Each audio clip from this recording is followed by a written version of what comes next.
Mesdames et messieurs, bienvenue à tous à l'université pour ce premier colloque de l'année 2017.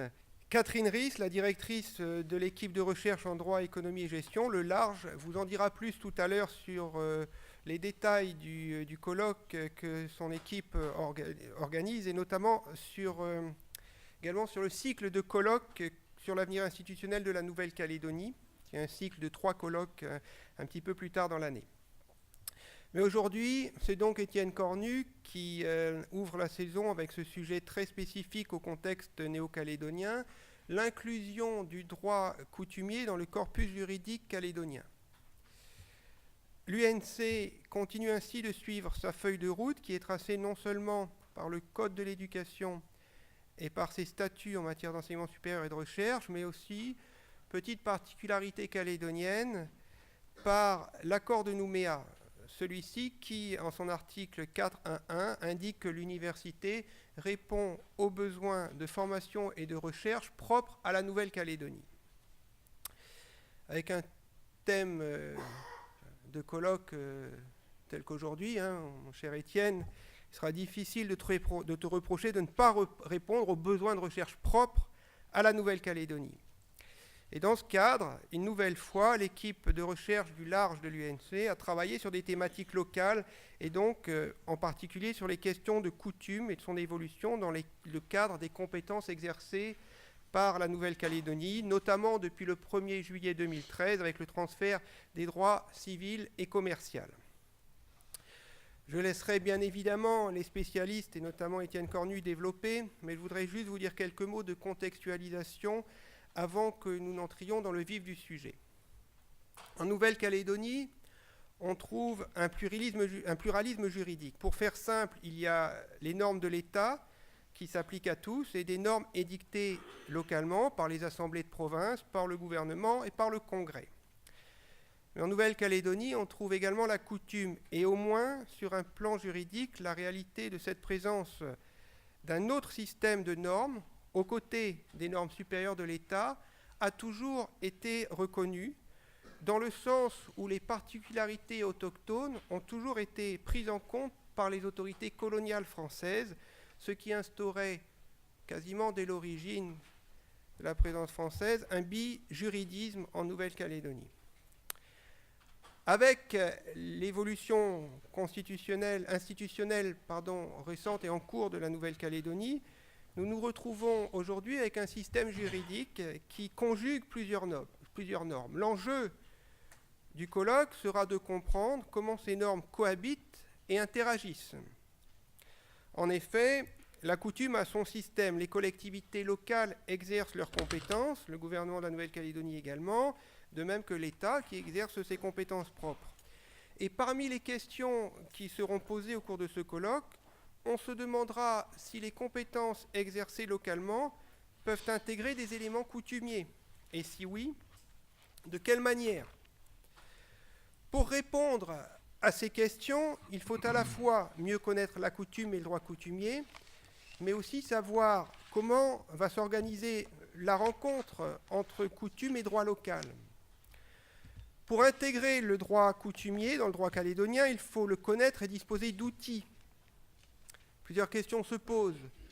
Faut-il rédiger un code de la coutume, un code civil commun ? C'est tout l'objet de ce colloque pendant lequel on tentera non seulement de répondre à ces questions, mais également de formuler des propositions. L'objectif n'est pas d'en rester à des interrogations. Donc ce colloque et le rapport de recherche sur lequel il est basé et qu'il restitue aujourd'hui sont, à mon sens, pour les élus locaux, des outils qui ont vocation à donner des clés de compréhension du droit coutumier et également des outils pour organiser de façon harmonieuse la rencontre entre coutume et droit local, notamment, peut-être particulièrement, au niveau du droit du travail et du droit civil.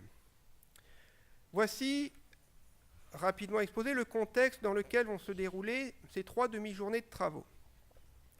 Je ne serai pas beaucoup plus long, mais je vais, avant de céder la parole, adresser mes remerciements au nom de l'université, et tout d'abord à la direction scientifique du rapport de recherche, en les personnes d'Étienne Cornu, maître de conférence habilité à diriger des recherches en droit privé à l'université.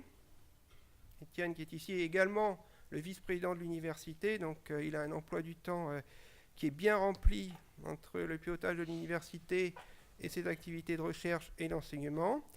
Et également Pascal Demier, professeur de droit privé à l'université Jean Moulin Lyon 3. Je les remercie donc pour ce travail remarquable. Je salue et remercie les universitaires qui sont venus nous rejoindre de métropole pour participer à ces travaux. Il s'agit de Sandrine Sana, ancienne de l'INC, qui est professeure de droit privé à l'université Montesquieu Bordeaux 4. Hugues Fulchiron, qui est professeur de droit privé à l'université Jean Moulin Lyon 3. Et Bérangère Cagnon, qui est doctorante à l'université Jean Moulin Lyon 3 également. Enfin, je remercie naturellement les partenaires qui rendent possible ces événements et qui, vous vous en doutez, ont un coût, évidemment.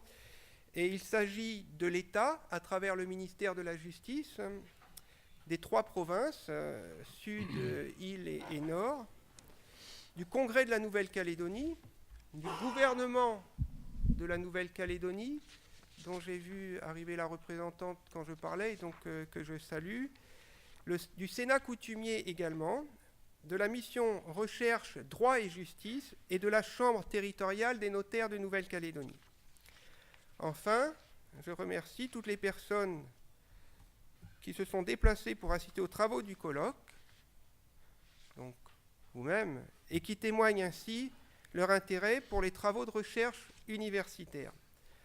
Je vous souhaite à tous de très fructueux travaux et je vous remercie.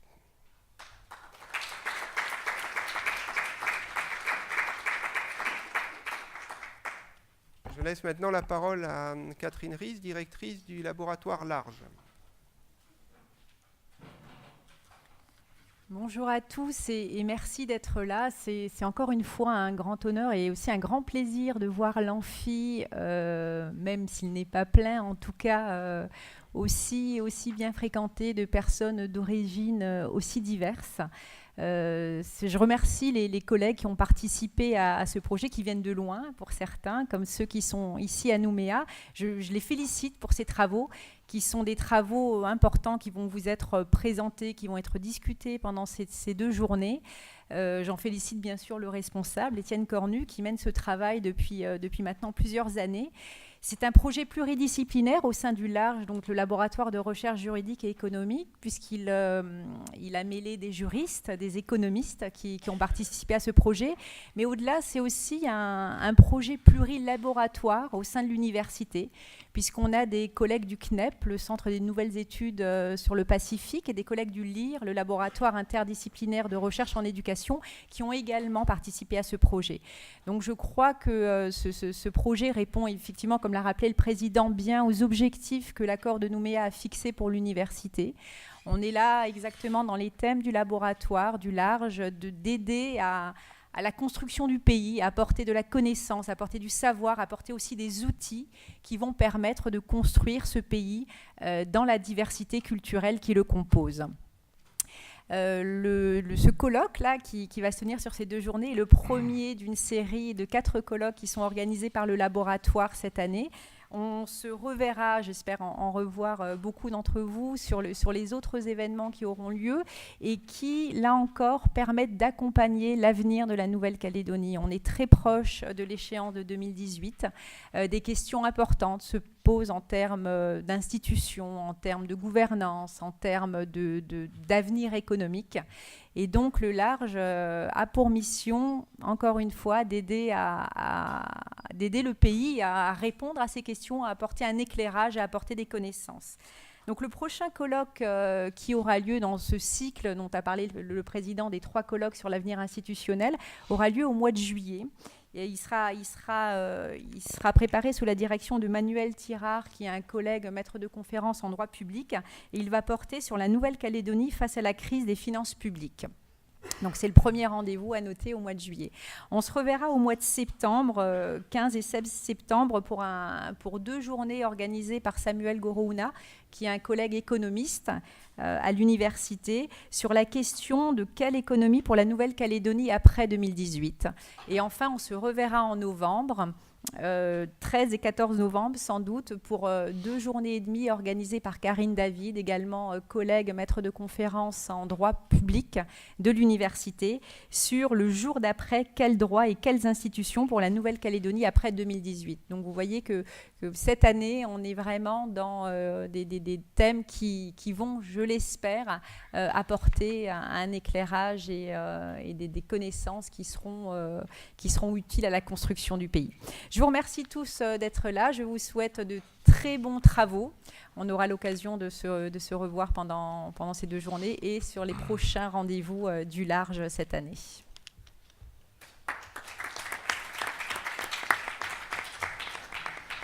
Voilà, merci au président, merci à Catherine, directrice du large. Donc, avant de céder la parole rapidement à Étienne et aux premiers intervenants du colloque, juste pour vous indiquer qu'on a installé sur la droite de la chaire, donc pour vous c'est à gauche de la chaire, les ouvrages parus aux presses universitaires de Nouvelle-Calédonie. Donc l'université s'est dotée de presse universitaire assez récemment et les ouvrages commencent à sortir. Donc vous pourrez les consulter sur la table que nous avons installée.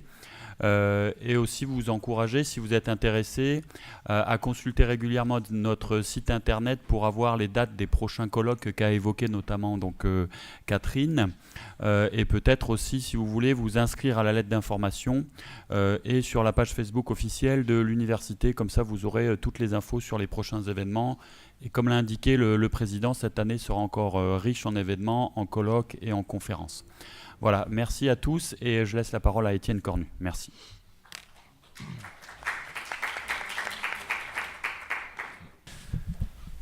Je vous remercie, bonjour à tous. Je vous remercie vivement de vous voir aussi nombreux. L'amphithéâtre n'est pas plein, mais effectivement, il est déjà, comme il y a un public assez conséquent, et j'espère qu'avec ce public, nous pourrons avoir des discussions assez riches, parce que vous le verrez, les conférences qui vont être données ici, qui restituent un travail de recherche que je vais présenter maintenant, donnent des solutions, mais ouvrent aussi beaucoup de pistes de réflexion, ce qui fait que le travail n'est pas du tout achevé.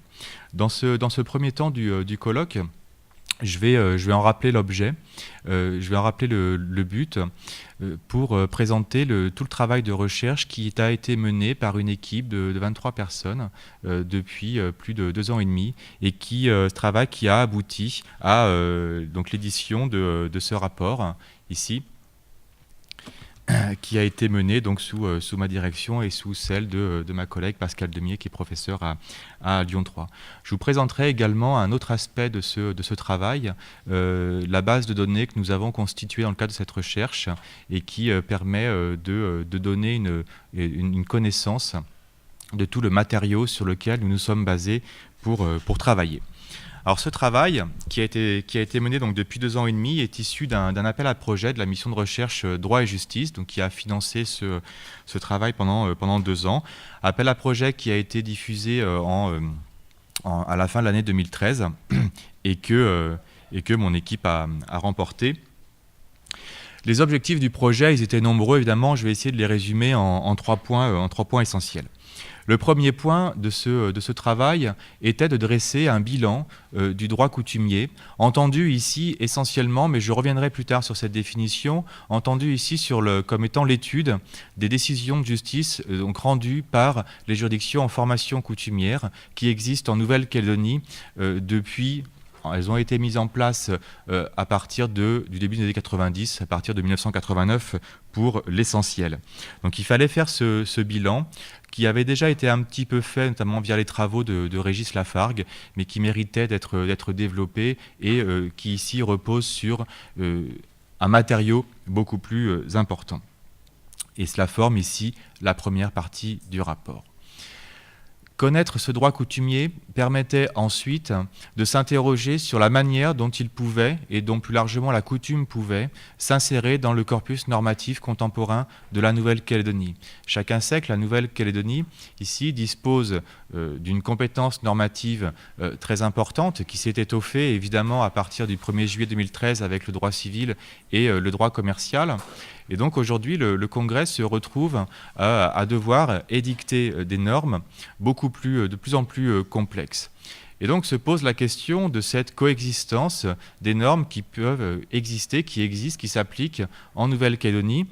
Nous laisserons de côté ici le droit étatique, tel que le droit pénal pour l'instant, pour ne parler que de cette compétence locale, du droit écrit, donc droit civil, droit commercial, droit du travail, droit fiscal, et à côté de la coutume. Et donc le travail a consisté dans un deuxième temps, connaissance, droit coutumier, à travailler sur cette coexistence entre ces deux normes, coutume et droit écrit, pour voir comment ces deux normes pouvaient se rencontrer, pour voir si elles vivaient de façon complètement étanche et hermétique l'une de l'autre, ou si au contraire on pouvait trouver des outils d'interpénétration ou de coexistence. Ici, c'est la deuxième partie du rapport qui a été édité.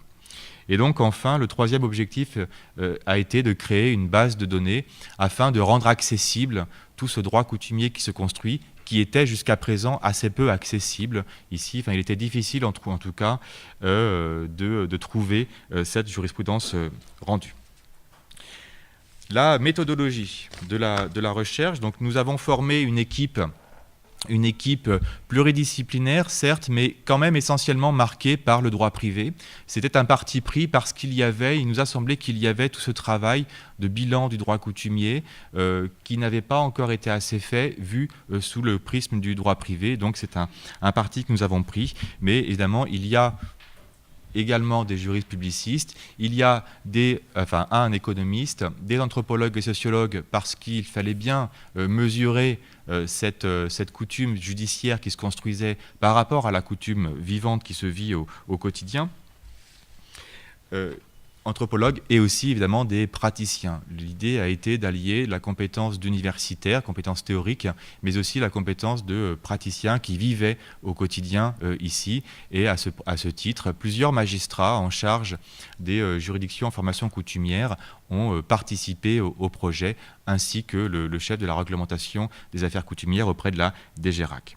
J'espère que je n'oublie personne. Le matériau d'étude est basé, vous l'avez compris, essentiellement sur la jurisprudence dont il a fallu donc constituer un corpus.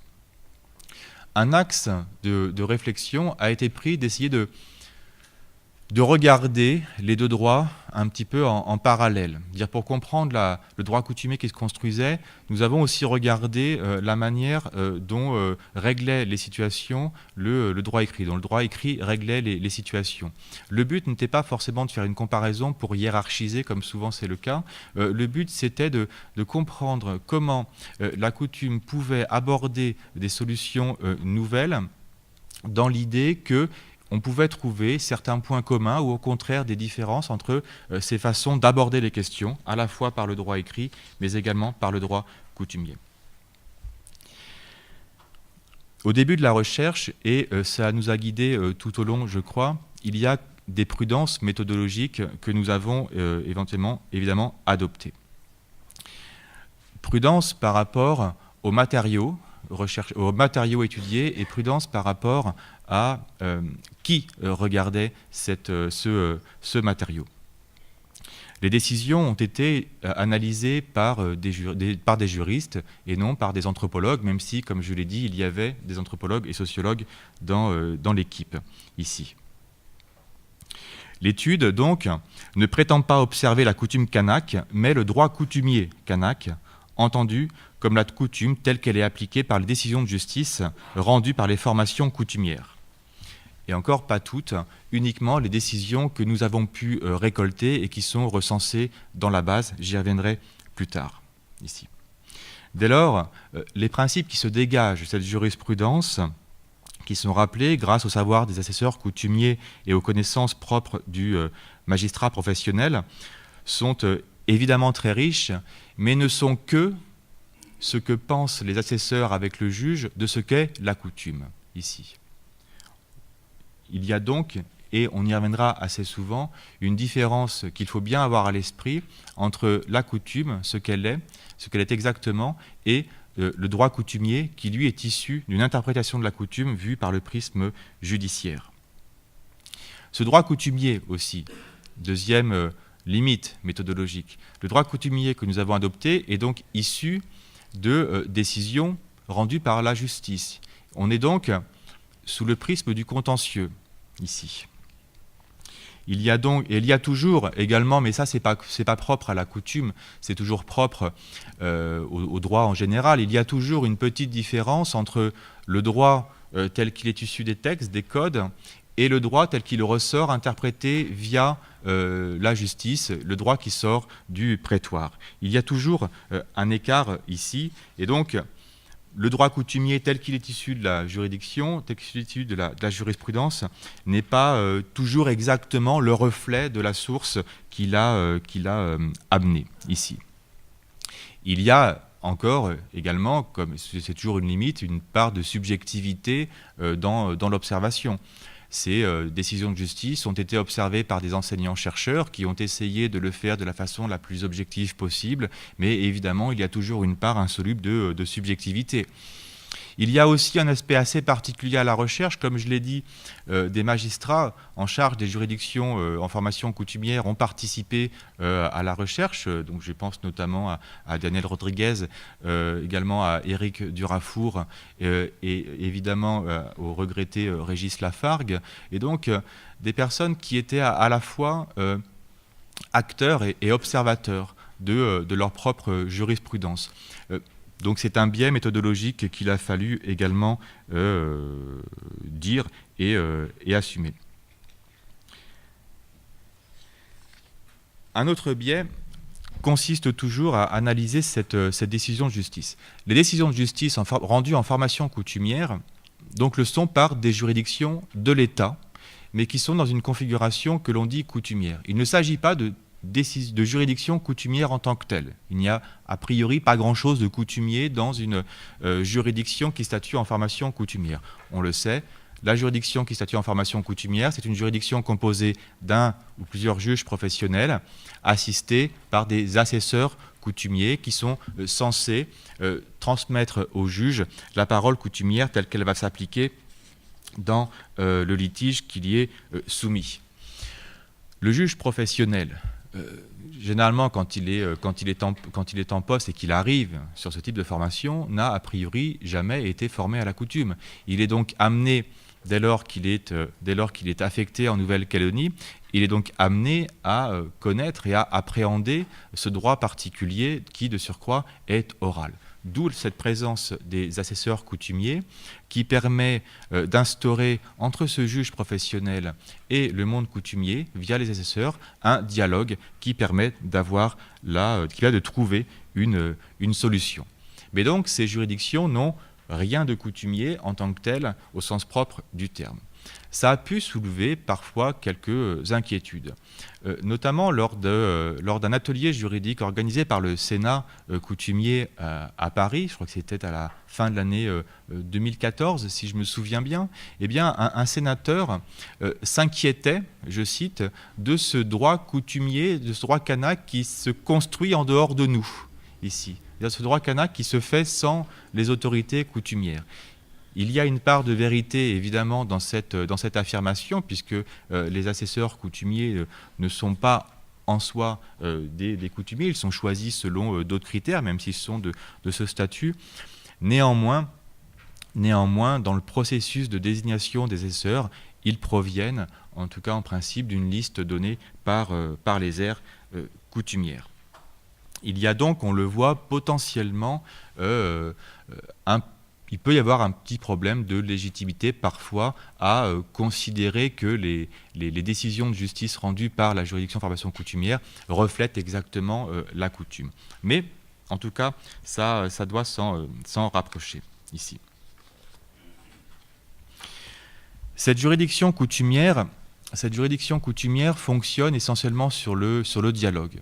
Ce dialogue entre le juge professionnel, et donc les assesseurs coutumiers, et un dialogue également qui peut exister entre les assesseurs coutumiers ensemble, afin de dégager une solution coutumière. Lorsque la question qui est posée au juge est nouvelle, lorsque la question qui est soumise à la juridiction coutumière n'a jamais été véritablement traitée auparavant, là, il y a un dialogue nouveau qui s'instaure entre le droit civil et avec la coutume. Donc ça, je le ressens des discussions que j'ai eues avec les magistrats qui s'occupent de cela. Donc quand il y a une question nouvelle, souvent le magistrat, avec la coutume, peut paraître un petit peu désemparé par rapport à cette nouvelle situation. Et bien souvent, le magistrat professionnel est là pour expliquer comment le droit civil résout telle solution. Et donc après s'instaure comme cela un dialogue entre le juge et les assesseurs, afin de voir si cette façon de raisonner du droit civil peut être prise, peut être étudiée par la coutume. Ici, c'est importé, on a donc un dialogue qui permet de créer un véritable droit coutumier, une coutume judiciaire, pas forcément sur le décalque du droit civil.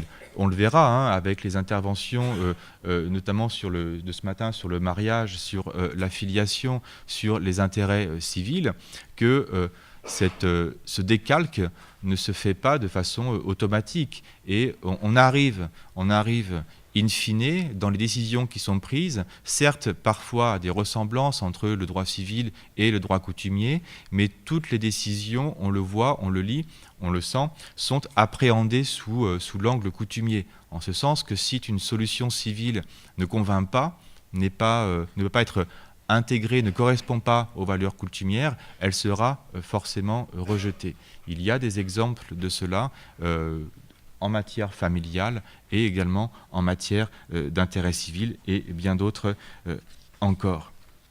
Donc on voit qu'il y a une connexion entre ces deux droits, le droit étatique et le droit coutumier, mais toujours en respectant une lecture coutumière du litige. Cette discussion également s'organise entre les assesseurs eux-mêmes.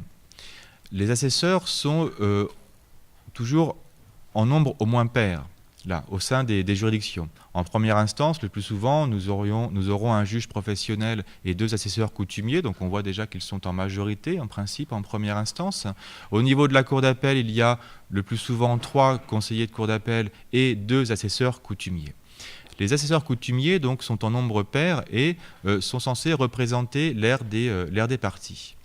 Il y a une pratique qui n'est pas très fréquente, mais qui se constate parfois dans certaines décisions, justement quand on est toujours sur de la question nouvelle. J'insiste sur la question nouvelle parce que c'est là qu'intervient souvent ce pouvoir créateur du droit coutumier.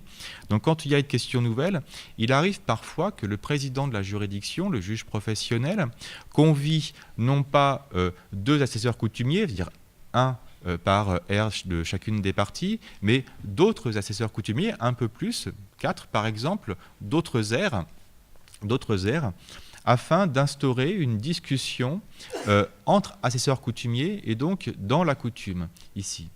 Cette pratique est à mon sens, extrêmement intéressante parce qu'elle permet d'instaurer, donc, aux côtés du dialogue entre le droit étatique, enfin le droit civil en tout cas, et la coutume, un dialogue intercoutumier afin d'essayer de dégager des principes coutumiers communs qui donc dépassent l'ère des parties. Ça rejoint un petit peu à ce niveau-là tout le travail qu'a réalisé le Sénat coutumier avec la charte du peuple kanak, la charte des valeurs kanak, qui a été adoptée en avril 2014, si je ne me trompe pas, et qui a tenté de dégager des valeurs communes à tous les pays. Eh bien, au niveau, on le voit, de la juridiction en formation coutumière, ce travail aussi est fait, de dialogue intercoutumier, ce travail est fait afin de faire en sorte que la solution qui se dégage des décisions soit coutumièrement la plus légitime possible. Je le dis cela parce que j'avais posé quelques réserves méthodologiques au début pour montrer que l'étude que nous faisons n'est pas forcément le reflet exact de la coutume, c'est une réalité, que la juridiction en formation coutumière n'est pas coutumière et donc dans sa composition pouvait poser peut-être un problème de légitimité. Eh bien, on le voit, et en tout cas c'est le travail que l'on a essayé de faire. on le voit, ce travail tend toujours à contrecarrer peut-être ce petit problème de légitimité qu'il peut y avoir au début pour essayer de se rapprocher, en tout cas dans la décision, vers le plus près possible de la coutume. Faire en sorte que ce droit coutumier qui se construit soit le plus légitime possible, en tout cas par rapport à sa source principale qui est la coutume. Je parlais de la charte tout à l'heure. Il est constant aussi de constater que depuis l'adoption de la charte des valeurs coutumières, qui en tant que telle n'a pas de valeur juridique en termes de normes ici, parce qu'elle n'a pas été transposée en délibération adoptée par le Congrès ou en loi du pays ici, et néanmoins on constate que depuis qu'elle a été adoptée, la juridiction en formation coutumière, au travers de ses nombreux arrêts, l'invoque au soutien de la motivation de ces décisions ici.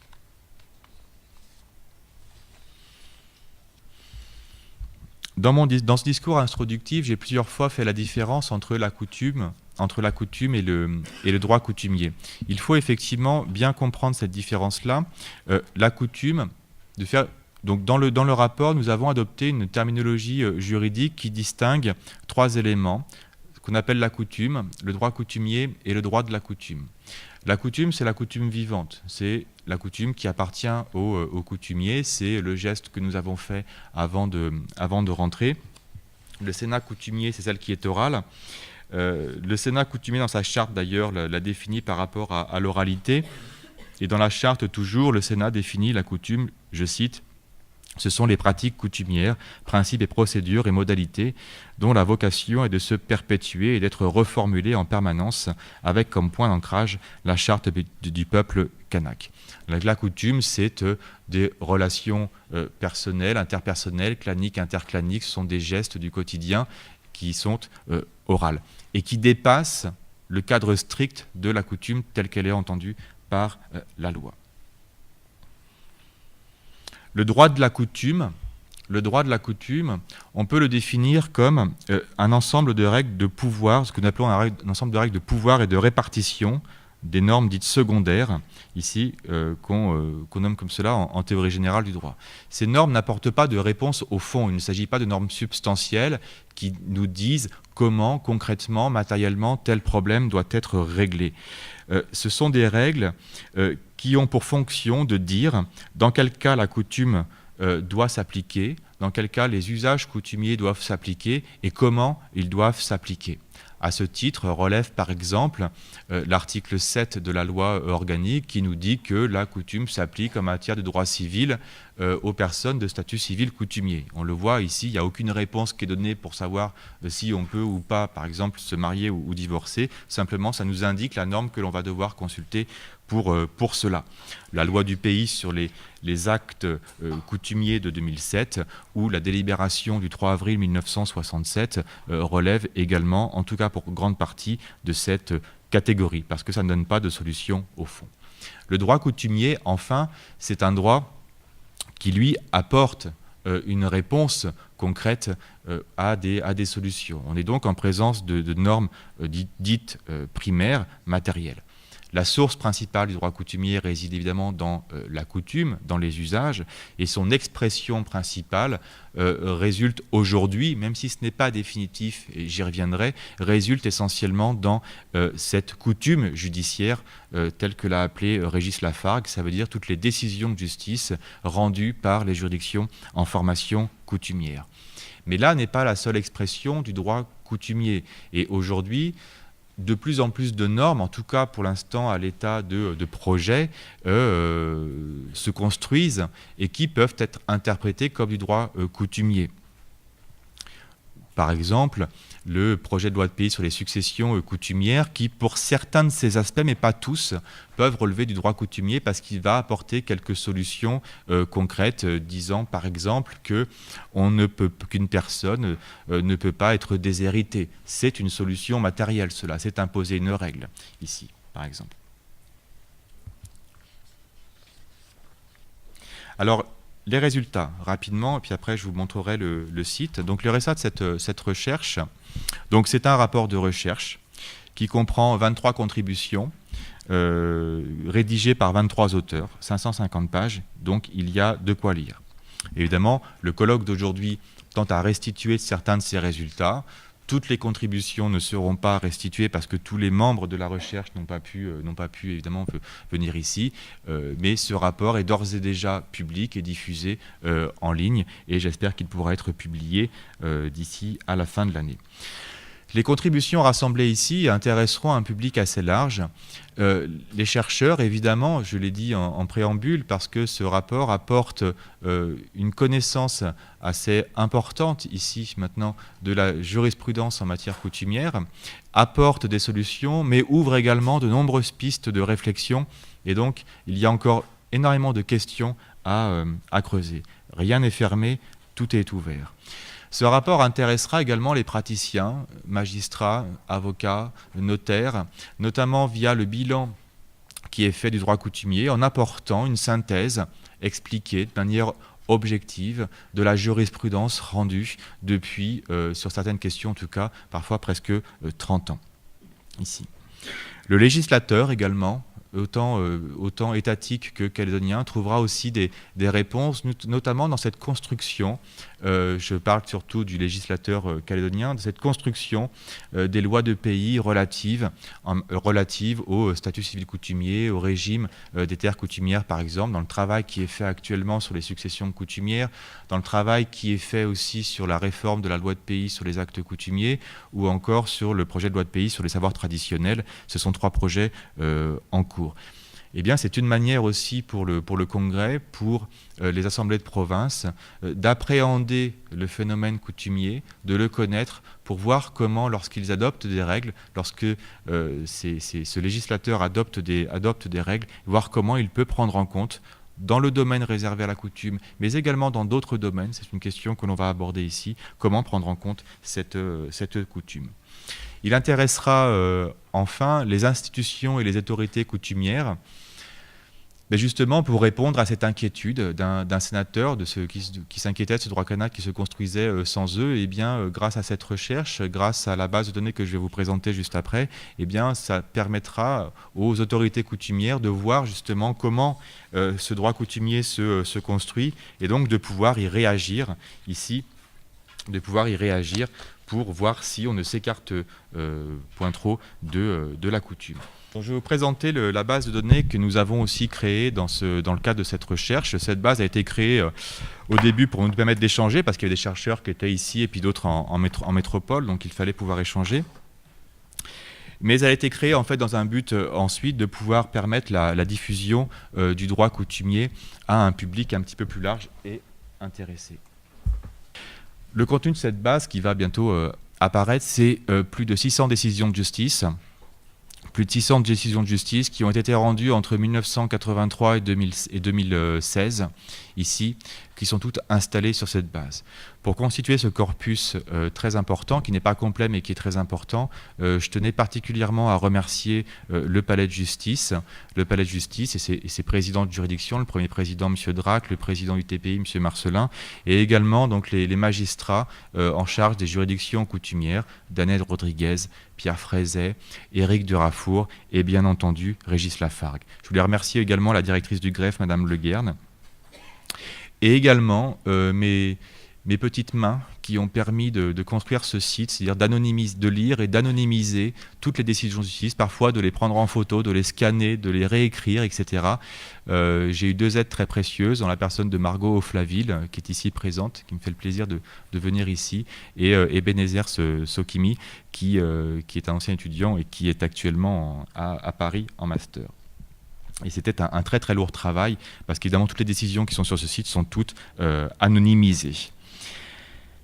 On y trouve également des textes normatifs, donc notamment toutes les lois de pays relatives au droit coutumier ou au droit de la coutume, avec également les projets. On y trouve également des échanges entre spécialistes. Au cours de la recherche a notamment été organisé un séminaire avec les assesseurs coutumiers, et cette discussion qui a eu lieu sur toute la journée a été complètement enregistrée, et on peut encore podcaster les enregistrements qui ont été séquencés par thématique grâce à tout le travail de Nicolas Holman ici, qui s'occupe également de filmer ce colloque, et que je remercie vivement pour tout cela. D'ailleurs, tout le colloque est filmé, séquencé, et ce colloque, toutes les vidéos et les conférences seront évidemment installées en ligne sur ce site. A été également créé un lexique des termes coutumiers, ici. Un lexique des termes coutumiers, donc avec environ une soixantaine de mots. Ce lexique, il n'a pas été fait par nous, c'est-à-dire que les définitions qui sont proposées ici ne sont pas des définitions que nous avons créées nous-mêmes à partir d'un corpus. Ce sont des définitions que nous avons souhaité trouver dans les documents, notamment en lisant les décisions de justice. Nous avons vu que parfois il y avait des définitions de notions coutumières qui étaient évidemment un petit peu différentes des notions civiles et que nous avons voulu mettre un petit peu en exergue. Je vous en montre quelques-unes. Je vais vous en montrer une, par exemple, qui est intéressante. Voilà, vivre du même côté du tas d'igname, ici. Donc c'est une expression que nous avons trouvée dans une décision de justice. Et quand on lit, donc on a mis l'extrait. Le but, c'est pas de dire ce que ça veut dire, c'est de mettre l'extrait. Et après, à chacun de comprendre ce que cela signifie lorsqu'il lit là. Et avec un lien actif qui renvoie sur le document source ici. L'idée, ça a été d'offrir plusieurs entrées au droit coutumier, puisque après l'entrée qui consiste à rechercher parmi ces différentes décisions peut être parfois un petit peu fastidieux. Donc là, il y a une première entrée thématique. Ce site, donc, il comprend, vous le voyez, plusieurs centaines de documents. Tous les documents peuvent être recherchés soit par grandes thématiques, par une série d'une vingtaine de grandes thématiques, ici, mais également par des mots-clés, à peu près 130 mots-clés, mais également faire une recherche en full texte. On peut faire également une recherche par juridiction, par chronologie, ici. Donc on a ici construit un véritable moteur de recherche derrière qui permet notamment aux praticiens de pouvoir maintenant trouver assez facilement la jurisprudence qui peut être au soutien ici.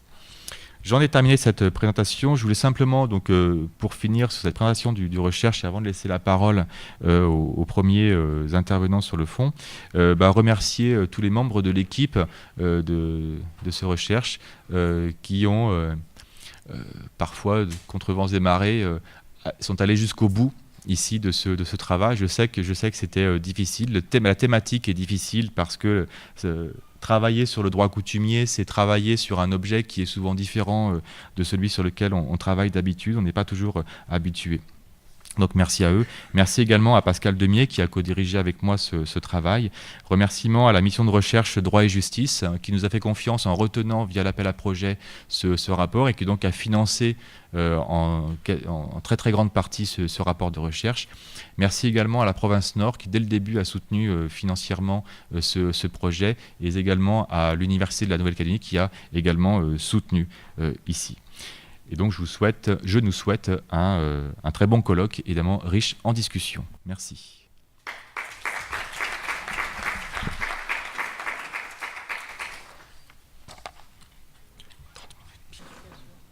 Ah bah voilà, forcément.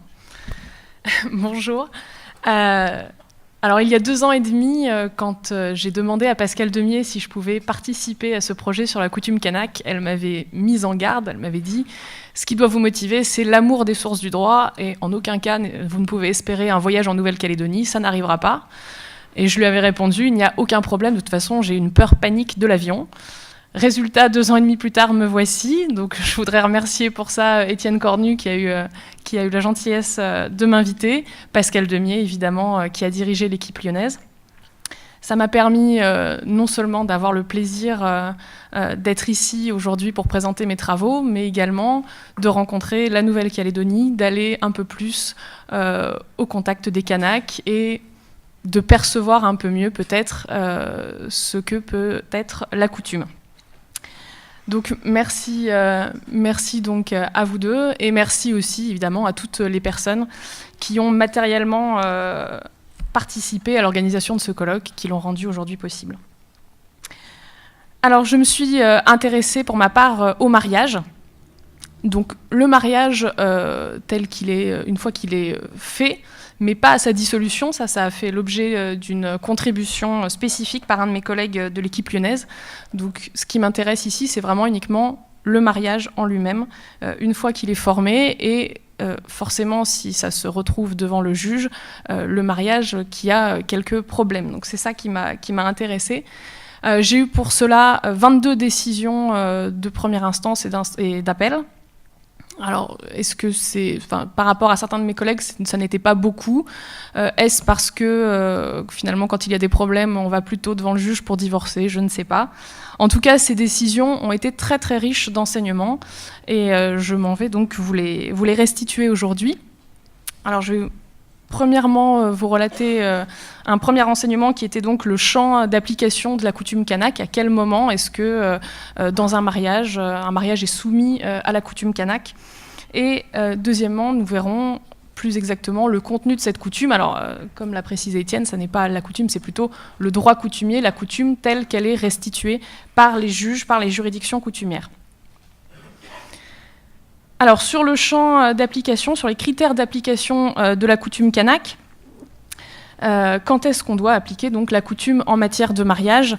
Pas besoin de juridiction dans un premier temps, c'est l'article 7 de la loi organique du 19 mars 1999 qui nous donne le critère. Le critère, c'est donc que toute personne dont le statut personnel est le statut civil coutumier kanak doit se voir appliquer la coutume kanak pour les actes civils. Et ce, même si la coutume est silencieuse, c'est ce que précise la Cour de cassation dans son avis du 16 décembre 2005. Donc il y a donc une compétence générale donnée au statut coutumier. Et il n'y a donc qu'un seul critère, il faut un critère donc personnel, il faut que la personne soit de statut civil coutumier kanak pour que les actes civils soient régis par la coutume kanak. Alors derrière cette apparente simplicité, il y a une petite difficulté pour le mariage. Le mariage, évidemment, c'est l'union de deux personnes. Donc le critère du statut civil coutumier kanak va concerner non pas une ici, mais deux personnes, ce qui donne lieu à trois situations. Soit les deux époux sont de statut civil de droit commun, soit les deux époux sont de statut civil de droit coutumier kanak, soit les deux époux sont de statut civil différent. Donc dans la première situation, si les deux époux sont de statut civil de droit commun, aucune difficulté, le critère personnel n'est pas rempli. On appliquera donc pour ce mariage le code civil ou éventuellement le code civil calédonien. Si les deux époux sont de statut civil de droit coutumier kanak, à ce moment-là, le critère personnel est tout à fait rempli. On va appliquer la coutume kanak. Donc je vous expliquerai, on détaillera un peu plus le contenu de cette coutume judiciaire dans la deuxième partie. Et donc ça, c'est l'article 40 de la délibération numéro 424 du 3 avril 1967 qui nous le dit. Elle nous dit « Le mariage des citoyens de statut civil particulier est régi par la coutume ». Et enfin, troisième situation, lorsque les deux époux sont de statut civil différent. Alors soit ils sont de statut civil différent parce que l'un est de statut civil coutumier et l'autre est de statut civil de droit commun. À ce moment-là, ce mariage mixte se verra appliquer le droit du Code civil. C'est l'article 42 de la délibération numéro 424 du 3 avril 1967 qui nous le dit. Et la même chose est dite également dans l'article 9, alinéa 1er de la loi organique du 19 mars 1999. Deuxième situation, si les deux époux, deuxième sous-situation, si les deux époux sont de statut civil différent, parce qu'ils sont tous les deux de statut civil coutumier, mais seulement un seul de ces époux est de statut civil coutumier kanak. À ce moment-là, normalement, c'est le droit commun qui s'applique, le droit du Code civil, sauf clause expresse, où à ce moment-là, les époux auront choisi expressément, volontairement, quelle sera la coutume à appliquer. Donc par principe, la coutume s'applique uniquement si les deux époux sont de statut civil de droit coutumier, soit tous les deux de statut de droit coutumier kanak, soit un seul est de statut kanak, mais on aura choisi par une clause expresse d'appliquer la coutume kanak. Donc je n'ai pas eu de décision sur cette question, sur ce critère d'application. L'explication que j'apporte à cela, c'est que le problème se situe plutôt en amont, c'est-à-dire sur l'identification et la preuve de l'état civil des personnes. Dès lors qu'il est acté, il est prouvé, il est justifié qu'un citoyen est bien de statut coutumier, l'application de la coutume à propos de son mariage ne fait pas de difficulté. Donc si la coutume kanak s'applique au mariage, elle va avoir un impact sur tous les aspects de ce mariage, la célébration, la dissolution, les rapports entre époux, également le statut civil des enfants issus de cette union. Là, j'ai eu quelques décisions à ce sujet. Donc la décision, alors cette idée que le statut civil des enfants issus d'une union coutumière kanak, ce statut est lui-même le statut de droit kanak, ça a été décidé par la Cour d'appel de Nouméa le 3 septembre 1990, et ça a été réaffirmé suite à une petite résistance des juges de première instance, ça a été réaffirmé par 2 arrêts, toujours de la Cour d'appel de Nouméa, du 15 janvier 1992.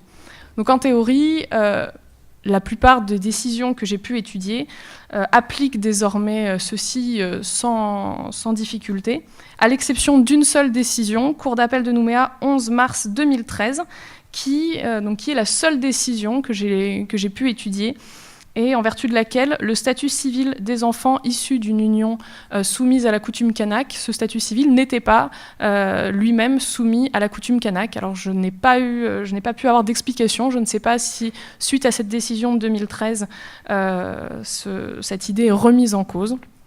En tout cas, voilà, c'est la seule décision qui fait exception à cette règle. Donc, voilà pour l'application de la coutume kanak, voilà pour le critère à quel moment est-ce qu'on décide d'appliquer la coutume kanak au mariage. Maintenant, que dit cette coutume, en tout cas, que disent les juridictions coutumières, et est-ce ou non compatible avec ce que dit le Code civil? C'est ce que nous allons voir maintenant. Alors, toutes les décisions que j'ai pu étudier portaient sur une seule notion, en fait, dans le mariage, c'est sur la contribution aux charges du mariage. Donc, je vais définir cela juste après. Donc, cette comparaison porte donc à la fois sur la définition de la notion, sur l'incidence de la séparation de fait, sur le fond du droit, bien sûr, et éventuellement sur les différents protagonistes qui sont en jeu. C'est ce que je vais vous expliquer maintenant. Alors tout d'abord, pour la définition, qu'est-ce que la contribution aux charges du mariage ? Le Code civil nous dit dans son article 214 alinéa 1er qu'il s'agit donc, on parle du rapport entre les époux pour les juristes, donc c'est ce qu'on appelle la contribution à la dette, et on nous dit que sauf convention contraire, les époux contribuent à proportion de leurs facultés respectives. Donc comprendre si les époux gagnent la même chose, eh bien, ils doivent participer de la même manière aux charges du mariage, et si l'un a plus de revenus, il devra participer davantage. Quelles sont ces charges concernées ? De quoi parle-t-on quand on parle de charges du mariage ? Toujours pour le Code civil, il s'agit des dépenses nécessaires à l'entretien du ménage et à l'éducation des enfants, donc les dépenses auxquelles on ne peut pas échapper, mais également les dépenses de loisirs, les dépenses de voyage, éventuellement les dépenses pour acheter une résidence secondaire, donc des dépenses davantage d'agrément.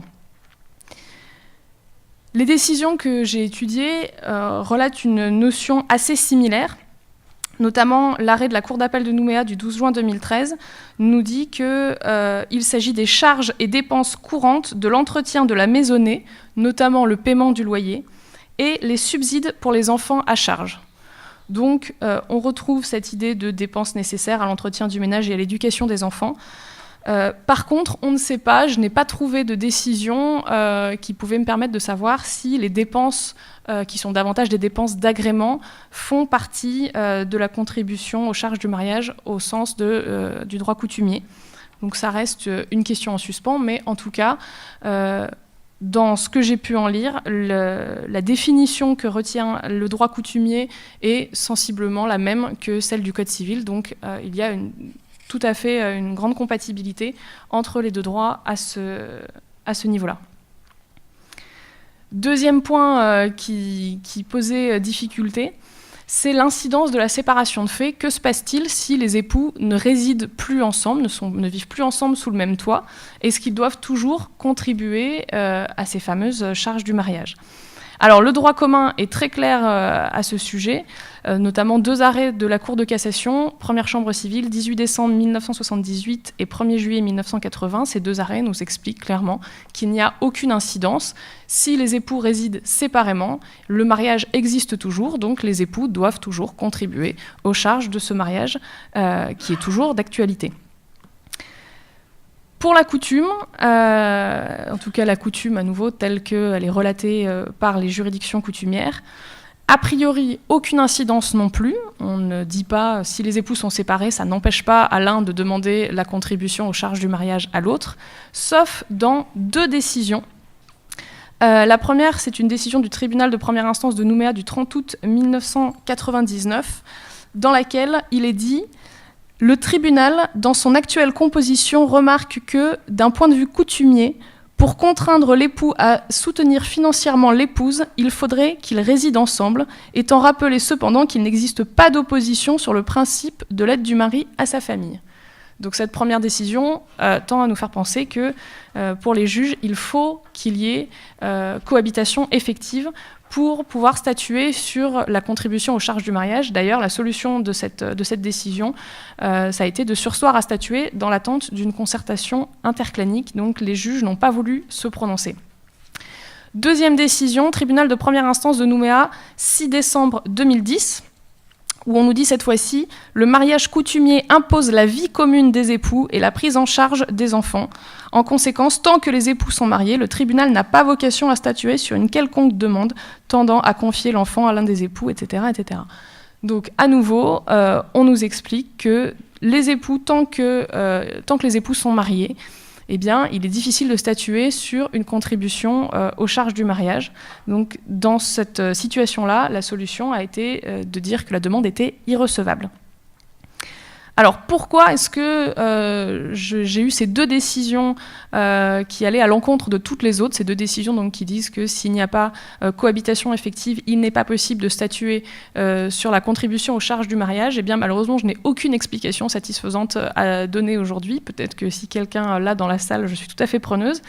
Je me suis interrogée, est-ce que c'était une spécificité d'une ère coutumière? Est-ce que c'était, voilà, ou est-ce que c'était... Mais bon, ces 2 décisions ont pour seul point commun d'émaner du tribunal de première instance de Nouméa. Elles ont plus de 10 ans d'écart. Elles appartiennent à la même... donc les personnes qui étaient concernées appartiennent à la même ère coutumière. Néanmoins, j'ai trouvé d'autres décisions qui concernent cette même ère coutumière et qui disent exactement l'inverse. Donc, voilà, je n'ai pas eu d'explication. Je ne sais pas pourquoi ces 2 décisions, spécifiquement, ont dit qu'il fallait une cohabitation effective des époux pour statuer aux contributions des charges du mariage. Néanmoins, dans toutes les autres décisions, pas d'opposition de principe à ce qu'on statue sur la contribution aux charges du mariage lors d'une séparation de fait des époux. Alors, une fois qu'il est acté qu'on peut demander une contribution aux charges du mariage à l'autre époux, que dit la coutume? Alors, de manière très surprenante, j'ai trouvé quelques décisions où on n'appliquait pas la coutume, en tout cas où il n'y avait aucune mention faite de la coutume, alors que ce sont bien des décisions qui viennent des juridictions coutumières. Les juges appliquent simplement le code civil dans un raisonnement qui est extrêmement classique pour la juriste métropolitaine que je suis. On se contente de dire, selon l'article 214 du code civil, voilà il faut contribuer aux charges du mariage, donc tel époux doit contribuer au profit de tel autre. Pourquoi est-ce qu'on n'a pas du tout appliqué la coutume? Je ne sais pas. En tout cas, ça laisse penser que coutume et code civil sont très proches, ce qui est effectivement le cas. Mais voilà, pourquoi est-ce qu'ils n'ont pas ouvertement appliqué la coutume? Je ne sais pas. Alors, que se passe-t-il quand la juridiction coutumière applique logiquement la coutume? Alors, petit rappel, j'ai dit, pour le code civil, on nous dit qu'il n'y a pas d'incidence, la séparation de fait n'a pas d'incidence et que les époux contribuent selon leurs facultés respectives. C'est sensiblement ce que dit la coutume judiciaire. Elle nous dit, dans beaucoup de décisions, j'ai trouvé les formules suivantes. Les époux se doivent aide et assistance mutuellement et réciproquement. S'il existe une différence de ressources entre les époux, il appartient à celui qui bénéficie de ressources supérieures de contribuer aux charges du mariage à l'égard de l'autre époux. Donc, à nouveau, une parfaite compatibilité entre la coutume et le code civil. On retrouve la même idée qui est de dire que les deux époux doivent participer au mariage d'un point de vue financier et que cela se fait de manière à proportion donc, des facultés respectives. Une nuance toutefois à apporter, et ça me fait revenir sur la séparation de faits, même si j'ai dit que pour la plupart des décisions, la séparation de faits n'avait pas d'incidence sur le principe qui était d'octroyer, de dire qu'il fallait contribuer aux charges du mariage, la séparation de faits a malgré tout une incidence. On sent les juges pas opposés sur le principe, mais plus réticents à condamner un des époux à contribuer aux charges du mariage. Et cela montre que la séparation de faits est mal acceptée dans la coutume. Notamment, j'ai trouvé plusieurs remarques. On a dit par exemple dans une décision, un mariage coutumier a été fait à une époque. Il appartient aux parties de respecter ce qui a été dit au moment du mariage. Et dans une autre décision, on explique qu'il revient aux parties de se serrer les coudes pour préserver les enfants, car le mariage est coutumier et qu'en conséquence, les époux doivent se rapprocher. Donc voilà, ces petits commentaires sont assez surprenants à nouveau pour la juriste non habituée à la coutume kanak. Voilà, ça montre vraiment que cette séparation de faits, même si elle n'est pas rédhibitoire, est quand même prise en compte et elle est mal acceptée par la coutume. Elle peut parfois justifier aussi une modulation du montant de la contribution aux charges du mariage. On nous dit, par exemple, notamment qu'il faut rechercher d'où vient la responsabilité de la séparation de faits. On nous dit également que le seul refus par l'un des époux de cohabiter avec son conjoint n'exclut pas nécessairement qu'il puisse obtenir de celui-ci une contribution aux charges du mariage, s'il existe néanmoins des justifications suffisantes du refus par le demandeur pour reprendre la vie commune.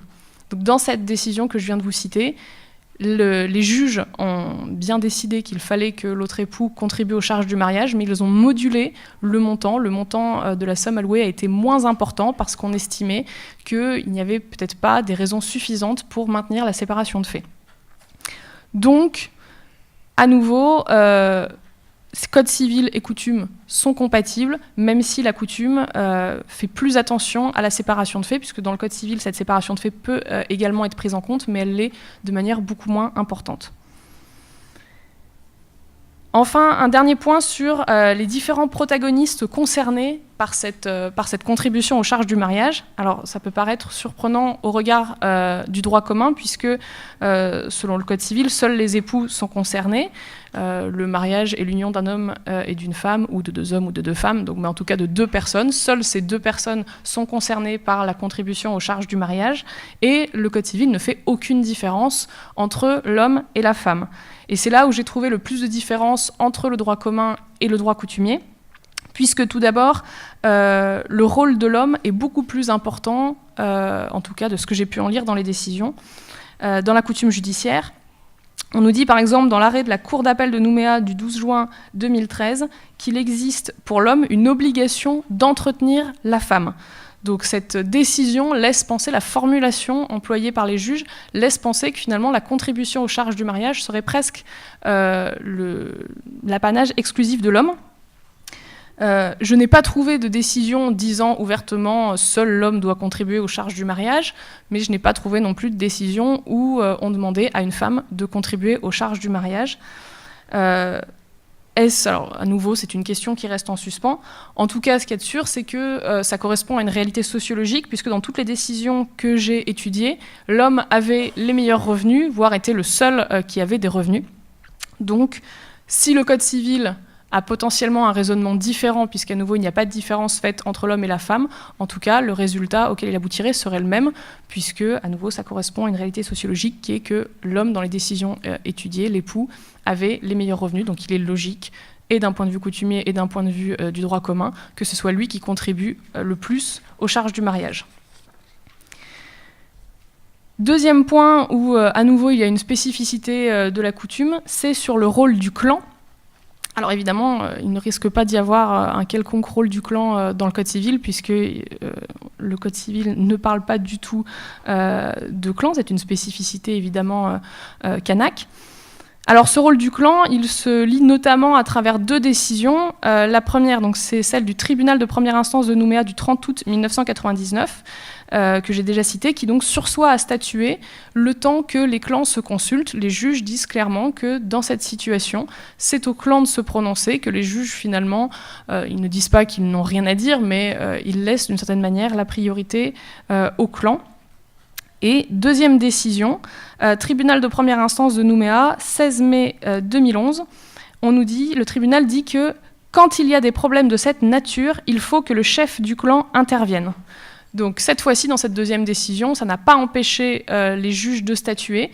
Néanmoins, il y a un appel très clair à ce que les institutions claniques se saisissent de la question, ce qui est bien évidemment une spécificité coutumière et qui n'existe absolument pas dans le Code civil.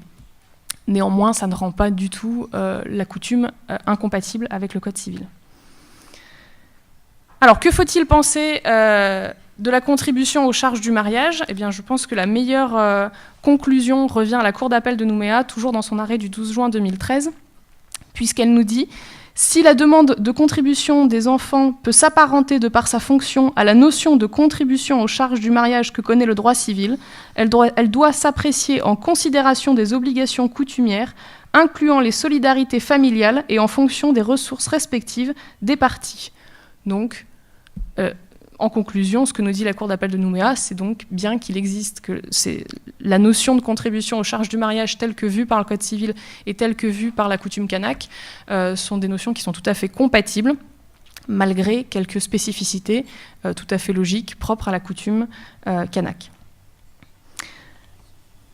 Donc en conséquence, on constate que soit le Code civil et la coutume disent substantiellement la même chose, au point même, comme je l'ai dit tout à l'heure, que certaines décisions coutumières se contentent uniquement de citer le Code civil, ou bien on se rend compte qu'il y a certaines nuances qui sont logiques, mais que dans la plupart des décisions, l'application du droit commun aurait abouti exactement au même résultat.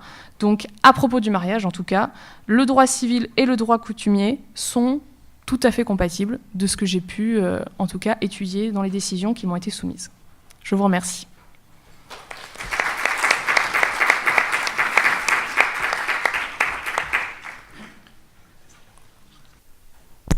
Avant tout, je voudrais dire le plaisir que j'ai à me retrouver une nouvelle fois en Nouvelle-Calédonie, dans cette université, et remercier Étienne Cornu et Pascal Demier de m'avoir permis de participer à cette recherche. Ce fut absolument passionnant. Et je crois que je n'ai pas été le seul à me passionner. J'ai participé à plusieurs recherches de ce type et j'ai rarement vu un rapport aussi imposant, aussi fouillé, aussi divers et aussi riche.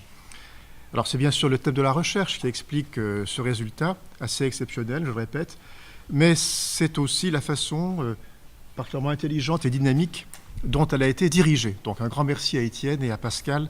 Un grand merci également aux institutions qui les ont soutenues. Alors peut-être plus que toute autre institution familiale, les systèmes de parenté forment une part essentielle de l'identité d'une société. La filiation est à la fois un fait culturel, est avant tout, dirais-je, un fait culturel, même si elle se construit en partie, mais en partie seulement, à partir de faits naturels. Et l'étude des décisions rendues par les juridictions coutumières en ce domaine n'en est par conséquent que plus intéressante. Alors encore faut-il préciser 3 choses qui sont autant de précautions méthodologiques, mais qui ont déjà été largement évoquées par Étienne Cornu dans sa présentation. Première chose, je vais présenter une étude de juriste et non pas une étude d'anthropologue, je le répète, sur la matière de filiation et de parenté, c'est particulièrement important. Deuxième précision, le donné, comme l'a dit Étienne, le donné à partir duquel cette étude a été effectuée est un donné très particulier. C'est un ensemble de décisions de justice. Ce n'est donc pas une étude de la parenté dans la coutume kanak ou le droit coutumier de la filiation, mais bien la façon dont les tribunaux sont appelés à traiter de questions de paternité et de maternité dans ces décisions de justice. Et en plus, sur une période donnée. Et je crois qu'il faut avoir conscience de l'importance de l'évolution également du temps. Donc c'est bien la parenté telle qu'elle est construite ou reconstruite dans le cadre du procès. Troisième précaution, ce donné dont je parlais n'est pas un donné figé. quand bien même la jurisprudence serait tentée de le cristalliser. Alors d'une part, on le verra, ce donné est soumis à l'attraction des droits fondamentaux. D'autre part, il est confronté finalement aux mêmes forces que le droit civil de la famille, avec le développement des unions hors mariage, et pas seulement de relations sexuelles anténuptiales, l'évidence aujourd'hui de la vérité, en tout cas de la réalité biologique, deux phénomènes, entre autres, qui rendent nécessaire un effort d'adaptation, si l'on veut éviter que, paradoxalement, le droit coutumier, au moment même où il se cristallise, à travers le dire des décisions de justice, ne devienne un droit mort, un droit qui n'évolue plus. Alors, dans le rapport écrit, a été présentée la filiation telle qu'elle apparaît dans les décisions qui forment le corpus de la recherche, des décisions rendues pour l'essentiel dans la période 99-2016, enfin 2015 plutôt, 2015-2016. 99 qui constitue d'ailleurs, de mon point de vue, une véritable charnière, puisque c'est à cette époque, à partir de cette époque, que l'on voit s'affirmer progressivement une véritable coutume jurisprudentielle.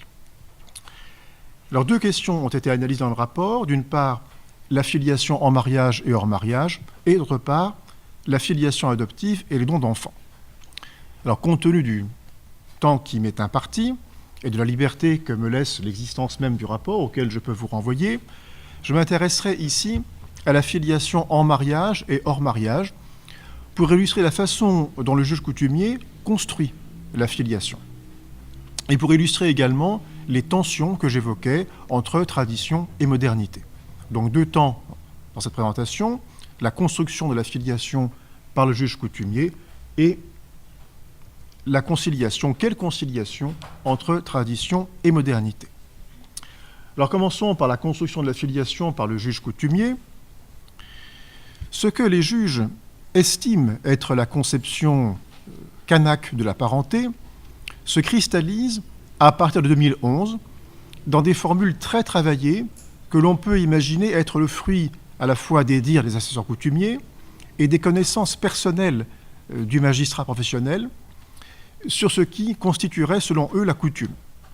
Alors ces formules, très travaillées, je répète, on va en voir des exemples tout à l'heure, sont ensuite reprises de jugement en jugement et d'arrêt en arrêt, certaines décisions citant d'ailleurs explicitement des décisions antérieures, entre guillemets, et je pense que cette façon de construire la coutume fera l'objet d'une partie de nos discussions tout à l'heure. Pour l'instant, je me contenterai de présenter cette construction avant d'analyser de façon plus approfondie le cas de la filiation hors mariage. Alors commençons par la conception coutumière de la parenté. Deux grandes idées se dégagent. Première idée, le caractère dual de la parenté. Alors c'est notamment ce qu'exprime une décision du 21 février 2011 du tribunal UTPI de Nouméa, statuant donc en formation coutumière, qui affirme que, je cite, « Selon la coutume, il existe pour tout individu deux formes de parenté, la parenté par la mère, qui est un lien de sang reconnu comme tel, et la paternité, qui est sociale et procède de l'échange coutumier. Et est considéré légitimement comme le père celui qui accomplit vis-à-vis de la mère, de ses frères et de leur clan le geste pour prendre l'enfant. L'appartenance au clan paternel est alors manifestée publiquement par le nom. Et le tribunal précise, je cite toujours la décision que vous avez ici sur l'écran, dès lors, l'enfant est lié au maternel et au paternel par rapport au geste coutumier qui a été fait. Plus particulièrement, il est lié au paternel à travers l'échange intervenu entre les clans. En outre, la notion de paternité dans la coutume ne revêt pas le même sens que dans le droit commun. On souligne ici le caractère très pédagogique des décisions qui sont rendues. Le père est celui qui va créer le statut social de l'enfant en lui donnant un patronyme qui l'enracine dans la terre. Aussi, dans la société kanak, la notion de paternité n'est en rien biologique. Elle est construite socialement par les échanges et non déterminée par les rapports sexuels, comme le montre le fait qu'un clan maternel peut toujours refuser de reconnaître la paternité d'un homme dès lors que celui-ci n'a pas répondu aux exigences de la coutume. Autrement dit, je cite toujours les juges, quand les sœurs font des enfants, ils reviennent à la famille. Si l'on ne connaît pas le père, on ne met pas en doute la parole d'une femme. Pour les anciens, les enfants, on les intègre dans le clan maternel dans ce cas. Alors, d'autres décisions reprennent ces mêmes principes et illustrent la règle par un adage selon lequel, si vous plantez des cocotiers sur mon terrain et que vous venez en tirer les fruits, vous ne pouvez pas, ce sont les miens. Ce qui, précisent les juges, signifie que les relations sexuelles ne donnent pas aucun droit au père sur l'enfant. Et on retrouve cette idée dans plusieurs décisions du TPI de Nouméa. Les mêmes principes sont repris par la Cour d'appel de Nouméa, statuant en chambre coutumière, avec, dans certaines décisions, un véritable petit cours de coutume, ou en tout cas de coutume jurisprudentielle, fondé à la fois sur la jurisprudence des juridictions coutumières, sur la doctrine et sur les textes. Et cette coutume judiciaire peut aujourd'hui également intégrer des éléments de la charte du peuple kanak à laquelle se réfèrent certaines décisions. Donc, première idée, c'est ce caractère dual de la filiation. Seconde idée, le caractère irréversible des liens. Effectivement, que les enfants soient nés en mariage ou hors mariage, la filiation, établie selon les règles coutumières, ne peut, nous disent les décisions de justice, être remise en cause. C'est notamment ce qu'affirme le TPI de Nouméa dans une décision de février 2011, je cite toujours, « Lorsque les clans ont donné leur parole, la réalité de la filiation n'est plus réversible. L'enfant qui appartient à un clan, par ce mécanisme, relève du clan dont il porte le nom. L'échange propre à la coutume implique qu'il n'est pas permis de revenir sur la parole qui a été donnée, surtout quand cette parole scelle l'avenir de l'enfant. » Donc en l'espèce, l'enfant était né hors mariage et il avait été reconnu par son père et les gestes coutumiers avaient été faits. Mais la mère ne voulait plus que le père voie l'enfant, ni ne contribue à son entretien. Et elle est déboutée sur le principe rappelé par le juge. Alors passons maintenant au cas de l'enfant qui naît hors mariage. Et les problèmes soumis au juge concernent essentiellement l'enfant qui est né hors mariage, justement, les problèmes étant sans doute, enfin les principes, étant sans doute suffisamment forts lorsque l'enfant naît en mariage pour ne pas créer de contentieux particulier. Alors, sauf bien sûr le contentieux de la séparation. Alors, en revanche, les problèmes sont nombreux dans le cas de l'enfant qui naît hors mariage. Alors, si l'on en croit les juges, de la conception kanak de la parenté découlerait deux conséquences. Première conséquence, donc premier principe, si l'établissement de la paternité hors mariage est soumis à l'accord de la mère et à l'accomplissement des gestes coutumiers. Donc c'est là un principe qui est rappelé dans diverses décisions, et notamment dans un arrêt de la Cour d'appel de Nouméa du 9 septembre 2013, que je vous cite également. Selon la coutume, la naissance d'un enfant est un événement social, en ce que l'enfant, indépendamment du fait de savoir si ses parents sont mariés ou non, appartient au clan maternel, sauf s'il a été demandé par le clan paternel et effectivement donné à celui-ci par le clan maternel au terme de ce qu'on appelle un geste coutumier, lequel recouvre un don de vie, appelant ensuite un contre-don. La décision poursuit.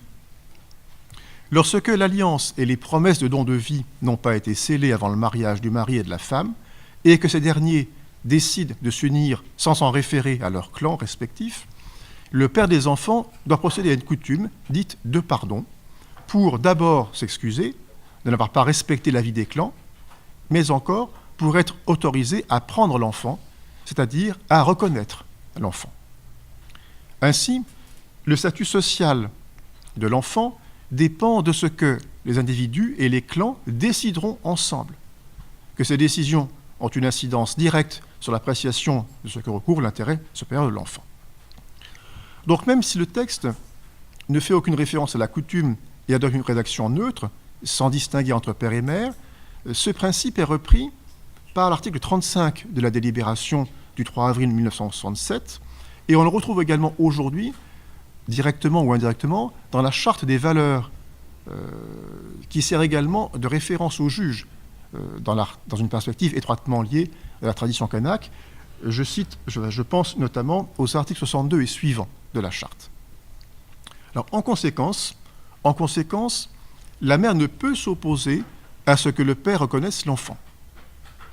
Pardon, la mère peut s'opposer à ce que le père reconnaisse l'enfant.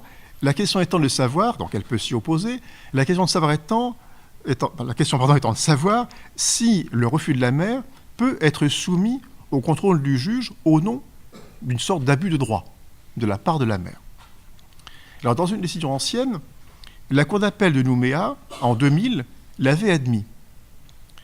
Mais il semble que cette interprétation de la coutume donnée à l'époque par la Cour ne soit plus d'actualité aujourd'hui. C'est ce que montrent plusieurs décisions de la Cour d'appel de Nouméa, dans lesquelles la Cour souligne qu'il est acquis en droit coutumier, même s'il n'est pas contesté le lien biologique entre l'enfant et son père, que celui-ci n'a ni droit sur lui au titre de l'autorité parentale, ni obligation, notamment alimentaire à son égard, conformément aux règles coutumières qui caractérisent, nous dit la Cour, l'organisation matrilinéaire extrêmement marquée de la société kanak, laquelle permet à la femme de faire échec à l'établissement de la filiation paternelle. Et certaines décisions vont jusqu'à annuler la reconnaissance effectuée par le père sans l'accord de la mère. Ce qui montre bien que le refus de la mère ne peut pas, en principe, on ne peut pas passer outre le refus de la mère. Alors c'est ce que dit notamment cette décision du tribunal de Nouméa du 10 août 2012. La décision nous dit que le refus de la mère, alors non seulement le refus de la mère ne peut pas constituer un abus, mais, je cite, c'est la reconnaissance souscrite par le père devant l'officier d'état civil de droit commun, en pleine connaissance de son irrégularité, comme de son caractère transgressif au regard des règles communément admises dans la coutume kanak, qui revêt un caractère abusif. Donc c'est la reconnaissance qui est abusive et non pas le refus de la mère. Caractère abusif en ce que cette reconnaissance a été souscrite en fraude des droits de la mère et en violation des règles d'ordre public, etc. etc. Bon, cela dit, si l'accord de la mère est nécessaire, il ne suffit pas. Il ne suffit pas car pour que l'enfant soit rattaché au clan et que le père bénéficie dès lors que la mère a donné son accord des droits attachés à la paternité, il faut que les gestes coutumiers soient accomplis.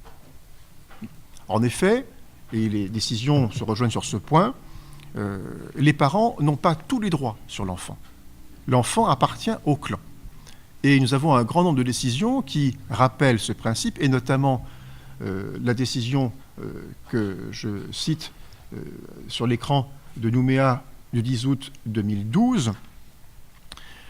En l'espèce, les gestes n'avaient pas été accomplis. Et le tribunal nous explique, il s'ensuit que la réalité sociologique de cet enfant n'est pas en adéquation avec la réalité administrative. Et ce, du fait que les deux parties ont agi de concert et sont ainsi entrés dans la case en sautant la barrière. Ce qui est une très jolie expression pour dire donc qu'il y a eu des relations sexuelles en dehors du mariage et en dehors de l'accord qui aurait pu être donné par les clans. Le tribunal ne peut donc rappeler aux parties qu'afin de garantir la stabilité de l'enfant, et en particulier sa place coutumière, le clan paternel doit réaliser le geste auprès du clan maternel. Et que dans ce cadre, le père doit agir et la mère se montrer patiente et accepter que le père a besoin de temps pour faire ses démarches. Ces démarches permettront à la réalité sociologique de se trouver en adéquation avec la réalité administrative et éviteront à l'enfant de se trouver dans une situation de porte-à-faux dans l'avenir. Donc il faut accomplir les gestes coutumiers, les accomplir auprès de la mère et les accomplir également auprès des oncles maternels et du clan, ce que rappellent également plusieurs décisions de justice. Alors, second principe, toujours pour l'enfant né hors mariage, si la paternité n'est pas établie, aucune obligation ne pèse sur le père qui, à l'inverse, ne peut réclamer aucun droit.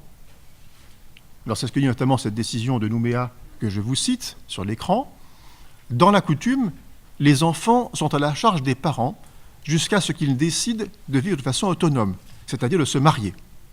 À partir de ce moment, ils ne sont plus à charge de leurs parents. Ils sont indépendants et doivent préparer leur champ. Ils doivent donc commencer à prendre des décisions et les parents ne doivent plus que les mettre sur la ligne de conduite. Par ailleurs, poursuit le tribunal, en reconnaissant l'enfant avec l'accord de la mère, le père signifie que ce dernier appartient à son clan, ce qui implique qu'il doit le prendre en charge, en particulier s'agissant de l'entretien. Alors, à l'inverse, si la filiation n'est pas établie, le père biologique est privé de tout droit et par conséquent également déchargé de toute obligation. C'est ce que nous disent d'autres décisions.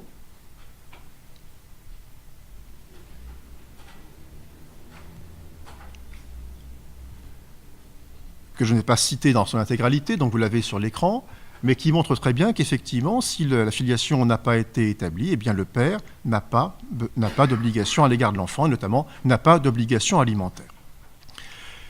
Et franchissant un pas de plus, dans un respect strict de la règle coutumière, en tout cas de ce que les juges estiment constituer la règle coutumière, la Cour d'appel de Nouméa, dans un arrêt de 2015, affirme même que, même si le père a reconnu l'enfant à l'état civil, il n'a aucun droit ni aucune obligation à l'égard de l'enfant dès lors que les gestes n'ont pas été accomplis. Donc, même le fait que l'enfant ait été reconnu à l'état civil ne lui donne pas de droit ni ne fait peser sur lui d'obligation. Bon, alors que l'on se place du point de vue du père, du point de vue de la mère, ou surtout peut-être du point de vue de l'enfant, cette jurisprudence illustre assez bien les tensions qui se développent entre tradition et modernité. Donc, second point évoqué rapidement, quelle conciliation possible entre tradition et modernité? Cette conciliation doit se faire à deux niveaux. Conciliation in concreto, entre les règles coutumières qui régissent la parenté et les réalités contemporaines et les réalités de fait. Conciliation ensuite entre ces règles et les droits fondamentaux. Alors, conciliation d'abord entre les règles régissant la parenté et les réalités contemporaines et les situations de fait. Alors, cette problématique est illustrée de façon assez claire par l'affaire déjà évoquée, soumise au tribunal de Nouméa en février 2011. Alors, en l'espèce, les pères et mères avaient des doutes sur la paternité. En fait, on sentait bien qu'il y avait eu un arrangement entre les uns et les autres pour que cet homme prenne en charge cet enfant qu'il savait sans doute ou pensait ne pas être le sien, mais il fallait que socialement que l'enfant soit intégré. Donc l'enfant est rattaché à cet homme. Donc le père et la mère, doutant de la paternité, sollicitaient une expertise génétique et vont donc devant le tribunal. Le tribunal commence par rappeler que, je cite, « Dans la société kanak, la paternité n'est rien biologique. Elle est construite socialement par les échanges et non déterminée par les rapports sexuels, comme le montre le fait. » Donc là, je reprends quelque chose que j'ai déjà cité tout à l'heure. Donc, pour le tribunal, l'enfant est déjà dans la case, à savoir que les gestes échangés entre les clans ont consacré sa filiation. Et dans le monde coutumier, nous dit-on, dès ce moment, l'enfant est considéré comme le fils de celui qui est désigné par les clans, dans leur accord, comme étant le père. Et les juges de souligner que le tribunal entend les doutes exprimés par les parties. Mais les juges tiennent à souligner que le bien-être de l'enfant et son intérêt ne peuvent être mis de côté uniquement pour évacuer le doute quant à la filiation de l'enfant. Cette façon de procéder revenant à agir contre l'enfant dans le cadre des logiques du monde coutumier. Bon, les juges sont conscients du fossé qui risque de se creuser ainsi entre les conceptions traditionnelles et les réalités nouvelles mais ils affirment la nécessité de respecter les règles coutumières dans l'intérêt de l'enfant. Et je cite là encore, « Le tribunal considère en effet que les principes qui régissent la société kanak doivent rester communautaires, que si certes les éléments peuvent être adaptés, à l'opposé, les grands principes doivent être respectés. Dans le cas présent, le tribunal considère que s'il admet le principe de la contestation de la paternité, il condamne le statut de l'enfant kanak tel qu'il existe dans la coutume et tel que défini précédemment. Plus concrètement, le tribunal considère que cette demande ne peut prospérer en ce qu'elle est contraire à l'intérêt de l'enfant, puisqu'elle ne respecte pas les principes qui gèrent la société kanak dans laquelle vit l'enfant. Et les juges vont ensuite jusqu'à affirmer que si le tribunal est sensible aux arguments avancés par les parties au terme desquels la coutume doit s'adapter et évoluer, le mot évoluer étant mis entre guillemets par le juge, il n'en reste pas moins que la présente demande ne peut aboutir, eu égard au fait qu'elle porte atteinte à deux principes fondamentaux de la coutume, d'une part la concession de la filiation paternelle dans le monde kanak, et d'autre part le respect de la parole donnée et consacrée par le geste coutumier. Alors, toute conciliation serait-elle impossible ? En pratique, des arrangements coutumiers peuvent intervenir pour concilier les principes et la réalité sociale et affective. La réalité biologique n'apparaissant que comme une donnée parmi d'autres du problème. Mais encore faut-il que les clans s'accordent. Et dans cette hypothèse, un accord entre les clans, eh bien, cette prise en compte des accords passés entre les intéressés peut permettre au juge de trouver une solution équilibrée dans le respect de la coutume. C'est par exemple ce qui illustre cette affaire jugée par le tribunal de Nouméa le 28 mars 2012, oui 2022, n'anticipons pas sur la conciliation.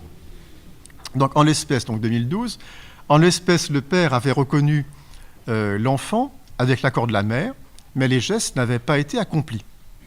Alors le tribunal commence par inciter le clan paternel à réaliser le geste coutumier auprès du clan maternel, en soulignant que dans ce cadre, le père doit agir et la mère se montrer patiente et accepter donc que le père ait besoin de temps pour faire ses démarches. Et le juge fixe en attendant la résidence de l'enfant chez la mère, en prenant en compte l'accord intervenu entre les parents et le fait que l'enfant circule régulièrement entre le domicile de ses deux parents, ce qui correspond au principe coutumier. Aucune séparation doit exister entre les paternels et les maternels. Et le tribunal met également une pension alimentaire à la charge du père. Alors, au-delà de cette conciliation entre les principes et les réalités sociales, se pose la question, et je terminerai là-dessus, de la conciliation des règles régissant la parenté avec les droits fondamentaux. C'est bien évidemment une question extrêmement délicate que l'on va retrouver sans doute tout au long de ce colloque, mais dans d'autres domaines.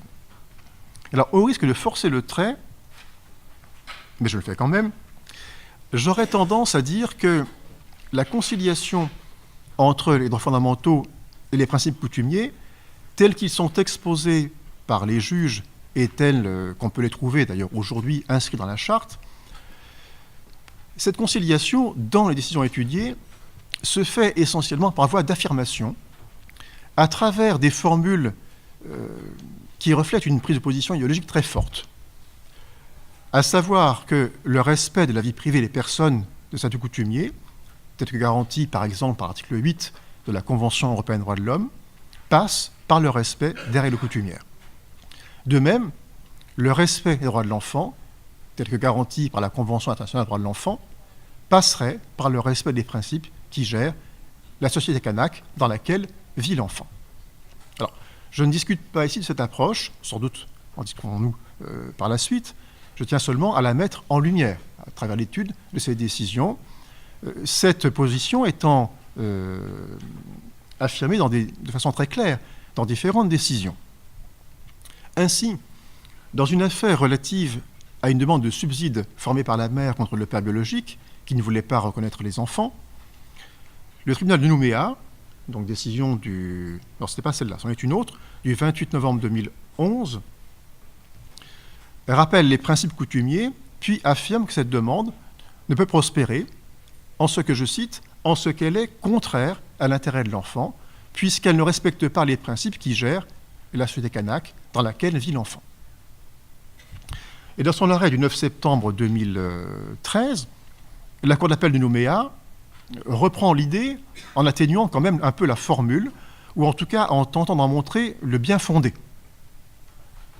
Donc la Cour commence par rappeler l'obligation d'éduquer et d'élever les enfants, obligation qui incombe au seul clan utérin, puis elle affirme que, je cite, « le lien unissant les enfants à leur père biologique étant de nature exclusivement sociale, le père conférant à l'enfant son statut social, pardon, là je pense qu'il y a une petite erreur dans la citation, donc le père conférant à l'enfant son statut social, un nom, un ancrage foncier, une lignée d'ancêtres et une fonction sociale dans le monde coutumier, la demande présentée par la mère reviendrait à méconnaître l'intérêt supérieur des enfants, lesquels pourraient voir leur ancrage dans le clan maternel remis en cause par une décision exonérant ce clan de ses obligations au profit d'un autre clan.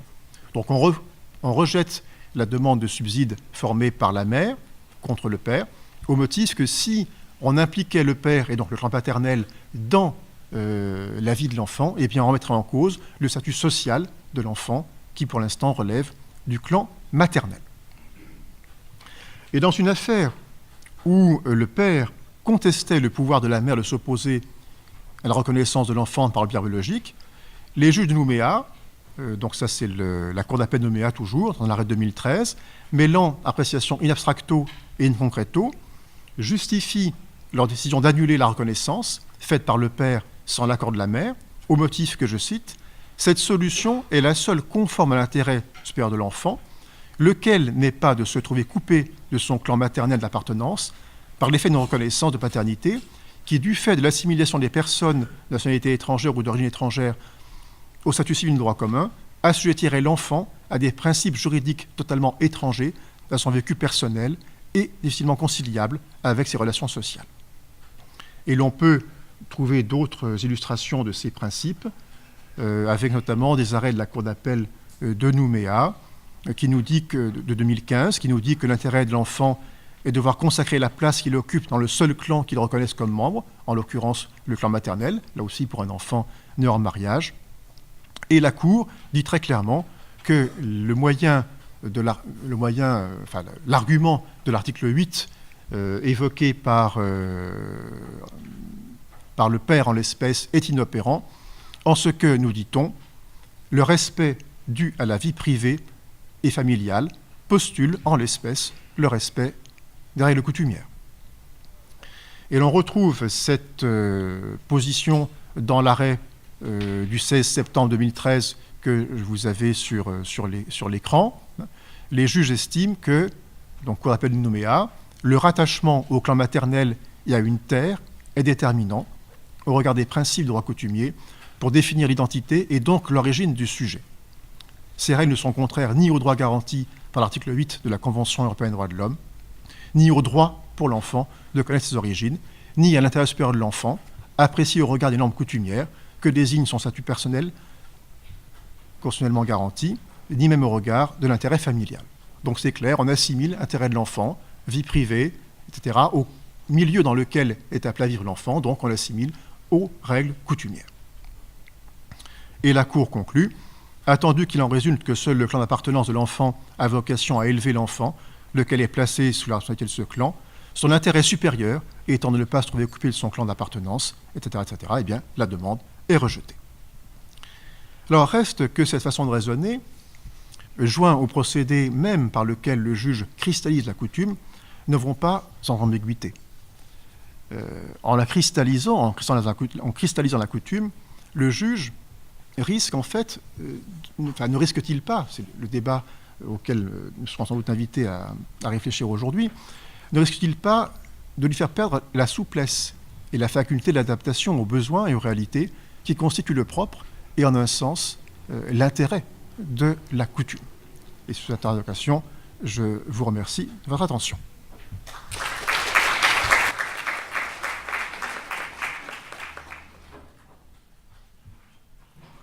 avant de faire la pause dans près de 10 minutes, un quart d'heure. Je crois qu'on est, j'ai plus la montre, mais je crois qu'on est à peu près dans les temps. On a dû 5 minutes. Ouais, 5 minutes. Bah, on a conservé les 5-10 minutes de retard qu'on avait au début, donc c'est bon. Donc on a à peu près 10 minutes, un petit quart d'heure de débat avant de faire une première pause.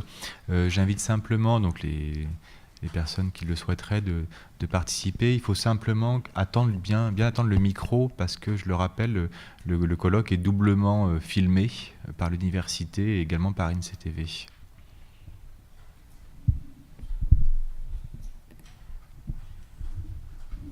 Oui, Patrice, en haut. Oui, bonjour. Patrice, Deux questions. Patrice, pardon. Est-ce que vous pouvez vous présenter? Enfin, toi, je te connais, mais chacun peut se présenter avant de parler, pardon, histoire que pour l'enregistrement, qu'on sache, Alors, Patrice Vedin, anthropologue. Qui parle. Voilà.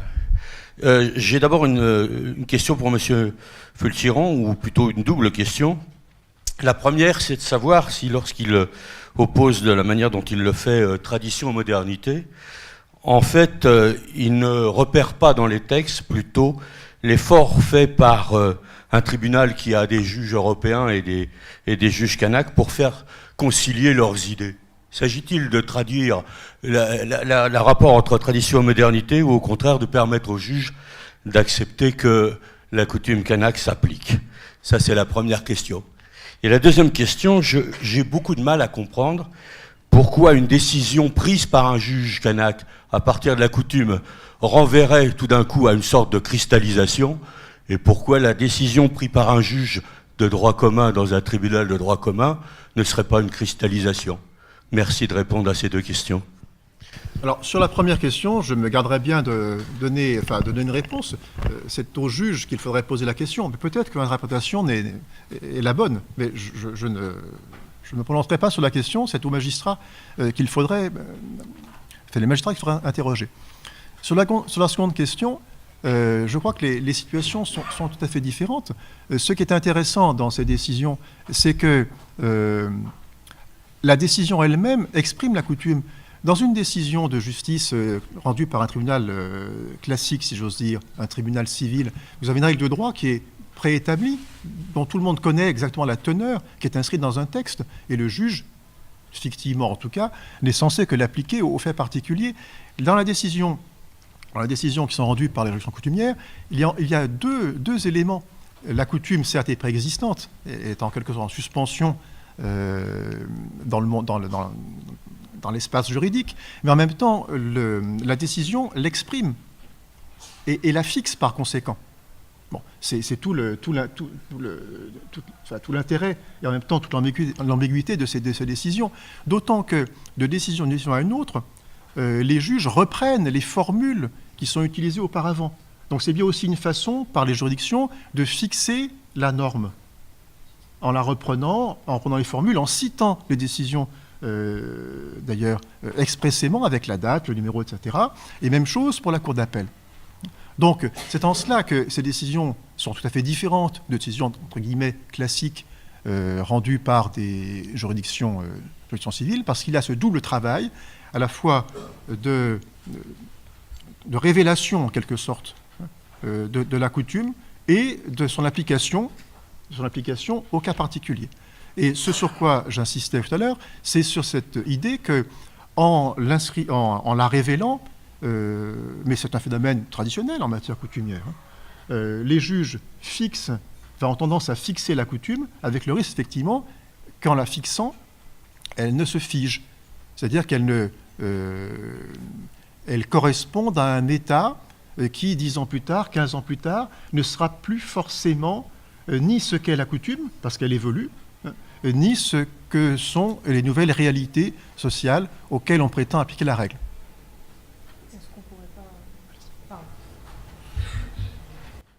Est-ce qu'on ne pourrait pas à ce moment-là, du coup, imaginer un revirement de jurisprudence des juridictions coutumières, tout simplement, qui ferait évoluer aussi, qui montrerait une évolution de la coutume? Bien sûr, mais ce sur quoi j'insiste, c'est sur ce procédé très particulier qui consiste, dans une décision, à reprendre les formules et les accumuler en quelque sorte des décisions antérieures. C'est ça le danger la fixation, fixée, figée, si j'ose dire. C'est ça. Et cette reprise, elle se fait à la fois, le plus souvent dans les motifs, mais parfois on le voit dans le dispositif même d'une décision où on reprend un principe antérieur. Est-ce qu'il y a d'autres interventions? Oui. Juste à côté de Monsieur Gaudin. Oui, bonjour, je m'appelle Caroline Gray, je suis anthropologue également. J'avais une question à propos de la charte du peuple kanak et du socle des valeurs communes. Vous avez fait référence à cette charte tout à l'heure à plusieurs reprises. J'aimerais savoir dans quelle proportion et dans quelle mesure elle est utilisée par les assesseurs coutumiers. Est-ce qu'elle sert de référence de facto, souvent, dans les décisions qui sont prises, bien que n'étant pas un texte normatif comme vous l'avez évoqué tout à l'heure. Donc effectivement, elle est utilisée, alors je ne sais pas si en matière de mariage vous l'avez trouvé, en matière de filiation, elle est utilisée à plusieurs reprises. Alors, je ne sais pas si c'est de façon systématique, encore une fois, là aussi, faire attention au corpus sur lequel on travaille, puisqu'on n'a pas toutes les décisions rendues. On a seulement celles qui ont été communiquées, etc. Donc ce serait dangereux de vouloir tirer des règles générales du corpus sur lequel on travaille, là aussi, une question de méthode. Mais c'est une référence qui apparaît effectivement dans plusieurs décisions, notamment dans plusieurs arrêts de la Cour d'appel de Nouméa. Ce qui serait intéressant d'ailleurs, c'est de voir si au fil du temps, mais là nos décisions s'arrêtaient en 2000... Mars-avril 2016, les dernières. Mars-avril 2016, dans le rapport. avec quand même un gros corpus antérieur. Ce qui est intéressant, c'est de voir si, au fil du temps, cette référence s'impose ou non. Mais ça, ce serait une recherche à poursuivre.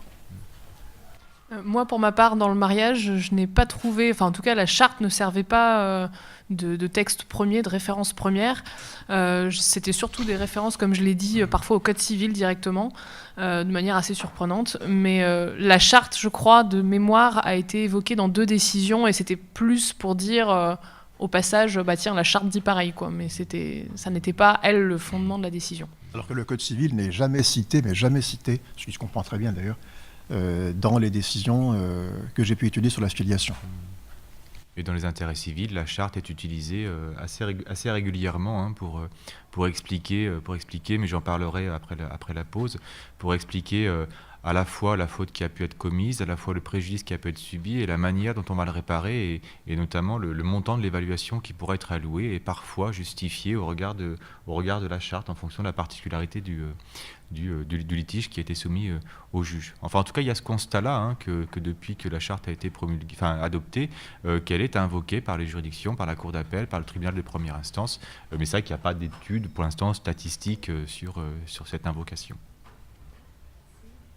Avocat, j'ai entendu beaucoup ce matin que vous parliez d'avoir travaillé avec des praticiens et je me permets de regretter que les avocats, à ma connaissance, je parle sous le contrôle de mon bâtonnier qui est ici présent, n'ont pas du tout été impliqués et interrogés.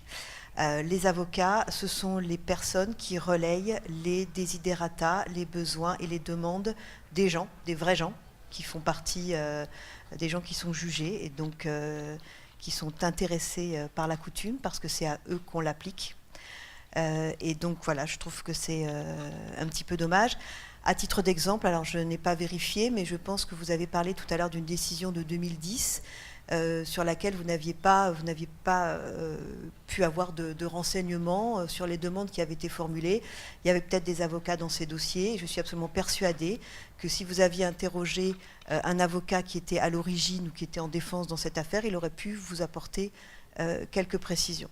Ça me permet aussi, en tant qu'avocat et praticien, de pouvoir me positionner sur le fait que la jurisprudence rendue en matière coutumière évolue. Bien évidemment, elle évolue. Je ne pense pas qu'on puisse parler de cristallisation, même si d'une jurisprudence à l'autre, on rabâche un petit peu les principes qui ont été retrouvés ou dégagés. Bien évidemment, la jurisprudence évolue, on en veut pour preuve, et notamment ce dont vous avez très bien parlé, le problème de filiation et le problème d'intérêt supérieur de l'enfant. Alors, on peut penser beaucoup de choses. L'intérêt supérieur de l'enfant, c'est quand même très récemment qu'on commence à le voir dans les décisions, donc ça veut bien dire que c'est quelque chose qui est pris en compte et qui n'était pas vraiment à une certaine époque. Alors, on peut aussi estimer que calquer l'intérêt supérieur de l'enfant seulement à son appartenance à la coutume, c'est un peu hypocrite, mais je crois, alors je pense qu'un magistrat pourra répondre aussi, je pense que c'est un élément qui est pris en compte et qui est intégré dans la coutume, pas seulement en disant l'intérêt supérieur de l'enfant, c'est d'être dans un clan, mais l'intérêt supérieur de l'enfant est vraiment compris au cas par cas, par les coutumiers qui sont présents dans les audiences et par la jurisprudence. Voilà ce que j'avais à dire. Si je puis me permettre, à propos de cette jurisprudence qui potentiellement n'évoluerait pas, alors ce n'est que mon point de vue, je parle, mais quand on dit que peut-être ça cristallise des choses ou quoi que ce soit, je pense... Alors voilà, je prends beaucoup de précautions en disant ça. J'ai discuté il y a quelques jours avec un Kanak qui me disait que pour lui, la coutume, ça évoluait tous les jours, que c'était quelque chose qui se vivait, etc. Et que pratiquement, c'était impossible à fixer. Je pense qu'il est évident que la jurisprudence évolue. Il n'est pas possible d'envisager une jurisprudence qui serait définitivement figée. Elle ne serait pas utile très longtemps. Néanmoins... dans l'ensemble, le travail des juges est quand même d'essayer de rendre des décisions qui ont une certaine cohérence, et peut-être que de ce point de vue-là, en citant régulièrement, en se citant les uns les autres, ça n'empêche pas la jurisprudence et donc la coutume d'évoluer, mais peut-être que ça va avoir malgré tout ce côté moins volatile que peut avoir la coutume qui serait insaisissable, qui évoluerait tous les jours, etc. Je pense que c'est peut-être plus comme ça qu'il faut le voir. Il n'est évidemment pas question de dire que les juges, une fois qu'ils disent quelque chose, n'en changeraient jamais. Ça n'irait pas très loin, je pense. Voilà. Et puis, il faut distinguer aussi les principes qui sont posés. Moi, je parlais des principes, et puis l'application qui en est faite. Donc, il est évident que là, on a toutes les évolutions possibles. Ce que vous disiez sur l'intérêt supérieur de l'enfant, en est l'illustration même. Moi, je ne parlais que de la règle elle-même et des principes coutumiers que le travail judiciaire tente quand même de stabiliser, de cristalliser, comme je le disais, sur les principes, avec cette idée que l'on reprend les décisions. Mais après, la façon dont les juges vont appliquer, bien sûr, ces principes ne peut qu'évoluer pour tenir compte aussi des réalités. Bien sûr, mais sachant que le justiciable, il a besoin de sécurité juridique. Effectivement. Donc c'est vrai que le justiciable, il a besoin, quand il va voir son avocat, qu'on puisse lui dire, ben voilà, normalement, ça va se passer comme ça. Et c'est vrai que nous, la plupart des avocats, on est quand même issus du monde métropolitain et on connaît le code civil, moins le droit de la coutume. Et c'est vrai que la jurisprudence, pour nous, elle est importante.